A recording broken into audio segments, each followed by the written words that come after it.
Alors donc je vais donc vous présenter le métier de consultante en recrutement. Alors je dirais que c'est un métier qui a 2 aspects, très importants à prendre en compte.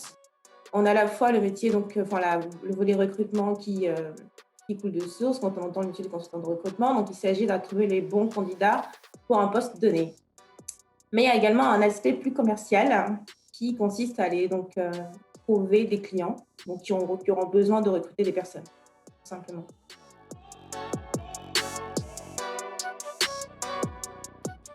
Alors, c'est vrai que en dans la catégorie stéréotype, on a souvent l'impression qu'on a beaucoup plus de femmes, sur les postes de consultants en recrutement. Encore une fois, je mets la différence entre un poste de consultant en recrutement et un poste de chargé en recrutement en entreprise.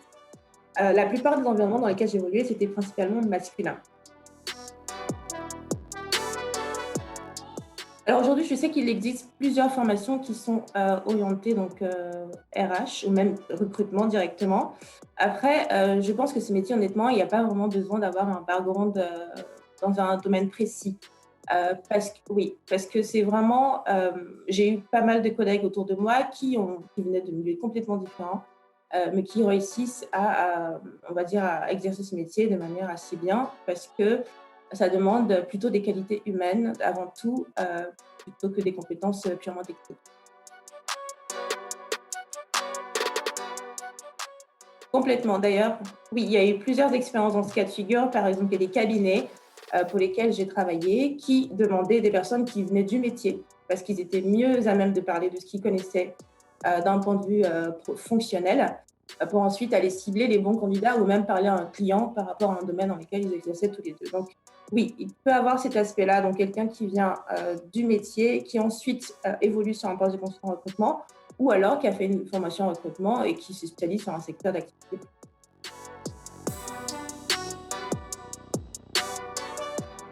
Alors, c'est bien que tu poses la question parce qu'effectivement, il y a beaucoup d'offres, mais c'est beaucoup d'offres dans les cabinets externes. Il y a très peu d'offres en interne. Donc du coup, le passage externe en interne se fait, mais ça reste quand même quelque chose de très, très réduit. Ça ne se fait pas tout le temps et c'est un peu plus difficile d'intégrer une entreprise en interne sur des fonctions de recrutement.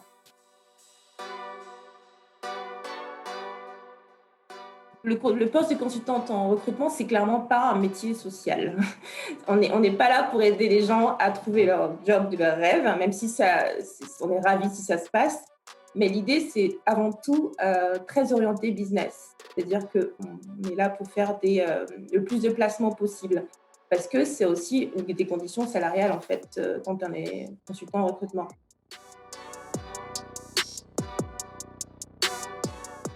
Alors, c'est un des principes de base. Je pense que la plupart des cabinets ont un système de salaire qui est basé sur une partie fixe, donc on a un salaire fixe, plus variable. Et donc le variable, il est conditionné en fonction du nombre de recrutements qu'on fait.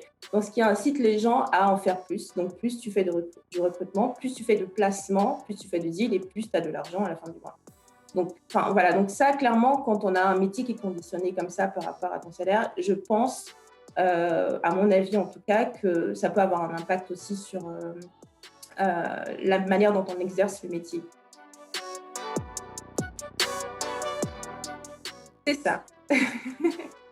D'ailleurs, ça s'appelle la prospection dans le dur, c'est-à-dire que tu établis une liste de clients potentiels et tu les appelles un par un avec évidemment, tu fais un travail de recherche avant où tu identifies les bonnes personnes, les bons interlocuteurs et puis tu montes comme ça crescendo jusqu'à ce que tu trouves vraiment le contact clé. Donc ça peut prendre du temps aussi.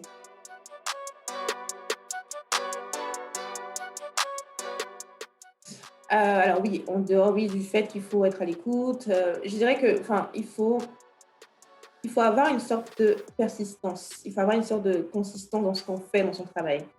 Parce qu'on sait qu'il y a des périodes qui sont beaucoup plus creuses et que c'est pas linéaire, mais pour autant, il faut garder en tête d'entretenir ces liens avec ses candidats, avec les clients.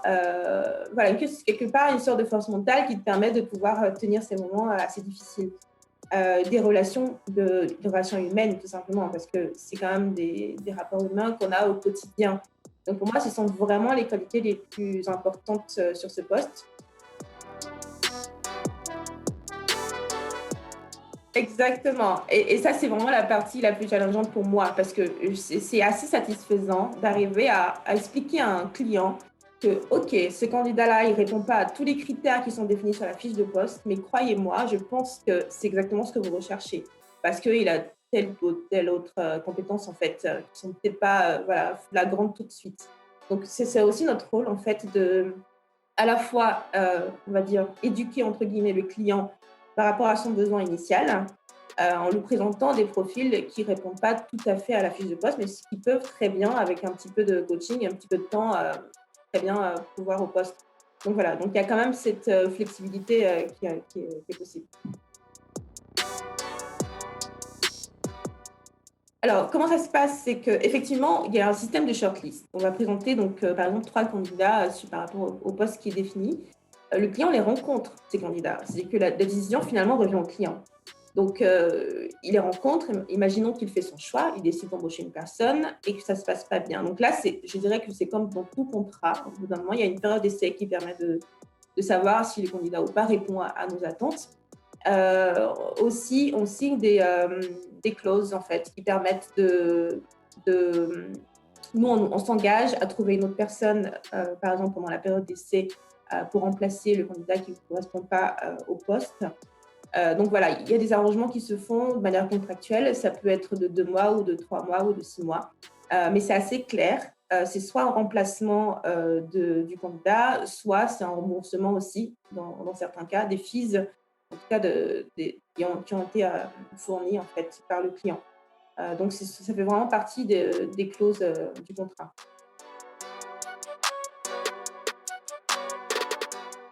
La difficulté, c'est que parfois, on a des moments, donc c'est plutôt des éléments externes dans le sens où on a sur un marché qui a évolué en fait, tout simplement, surtout en informatique. C'est-à-dire que on est passé au cloud maintenant, alors que toi tu faisais autre chose avant. Donc l'idée c'est de pouvoir s'adapter et savoir aussi dire, être force de proposition à son employeur en disant là je pense que c'est plus la peine d'insister sur ce domaine parce que voilà. Donc c'est ça aussi, je pense que ça fait partie des rares difficultés parce qu'on ne peut pas juste exécuter, il faut être sensible à son environnement, il faut comprendre là où il y a du business et aussi le présenter. Et en plus de ça, pouvoir aller sur des terrains inconnus parfois. Ça peut être ça. Mais là, ça demande quand même un peu d'expérience aussi, je dirais.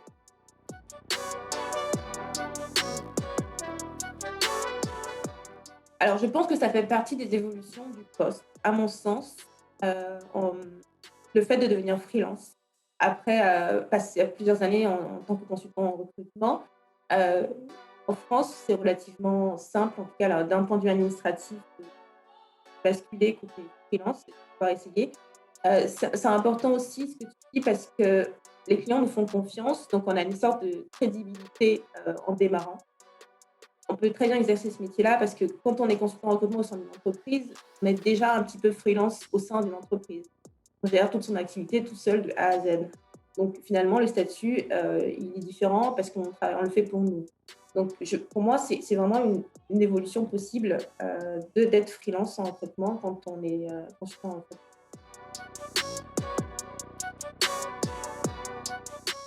Oui, effectivement, parfois, c'est pas nécessairement fiable pour tous les postes parce que tout ne peut pas non plus se faire de manière numérique et purement digitale parce que il faut quand même avoir cette possibilité en lisant un CV, en s'imaginant le potentiel qu'il peut avoir derrière, contrairement à un outil qui va purement fonctionner par mots-clés et qui va nous ressortir ensuite un résultat. Donc, je pense que c'est intéressant quand on est sur des volumétries importantes de tri et de recherche. Mais dans tous les cas, il faut quand même l'œil du consultant, en tout cas une personne extérieure, qui va venir ensuite valider ou pas. Donc, en fait, c'est des choses qui peuvent se croiser. C'est pas l'un ou l'autre, mais plutôt un appui ou un outil en plus.